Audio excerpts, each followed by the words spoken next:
পৌরসভার বর্ধিত করের বিরুদ্ধে 17ই মে কোচবিহারের ব্যবসা বন্ধকে সামনে রেখে মিছিল করলো কোচবিহার জেলা ব্যবসায়ী সমিতি। আগামী 17ই মে 24 ঘন্টা বাজার বন্ধের ডাক দিয়েছে কোচবিহার জেলা ব্যবসায়ী সমিতি। কোচবিহার পৌরসভার কাছে ব্যবসায়ীদের স্বার্থে বিভিন্ন দাবি নিয়ে কোচবিহার শহরে মিছিল করলো কোচবিহার জেলা ব্যবসায়ী সমিতির পক্ষ থেকে।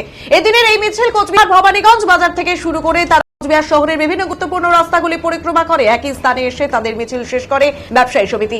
এ বিষয়ে এদিন এখানে ব্যবসায়ী সমিতির পক্ষ থেকে জানানো হয়, আগামীকাল 17ই মে ব্যবসায়ী সমিতি দ্বারা পৌরসভার অন্যায়ভাবে বর্ধিত কর আমরা একটা বন্ধের ডাক দিয়েছে, সেই বন্ধের সমর্থনে আজ আমাদের মিছিল। এ বিষয়ে এদিন এখানে আরো কি কি জানানো হয় শুনবো।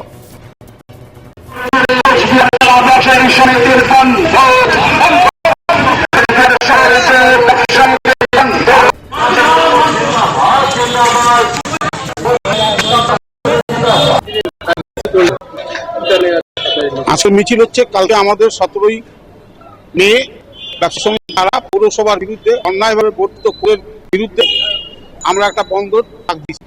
এই বন্ধের সমর্থনে আমরা আজকে এই মিছিলটা আমরা সারা শহরই কুচবিহার পরিক্রমা করেছি। এবং প্রচন্ডভাবে জনগণের, শুধু ব্যবসায়ীদের না, কমর জনসাধারণের সমর্থন যেভাবে আমরা লক্ষ্য করলাম স্বতঃস্ফূর্তভাবে, তাতে আমরা সারা কুচবিহারের জনগণের সমস্ত ব্যবসায়ী সমাজের কাছে আমরা কৃতজ্ঞ। তাদেরকে আমরা আমাদের আন্তরিক ব্যবসায়ী সমিতির তরফ থেকে আন্তরিক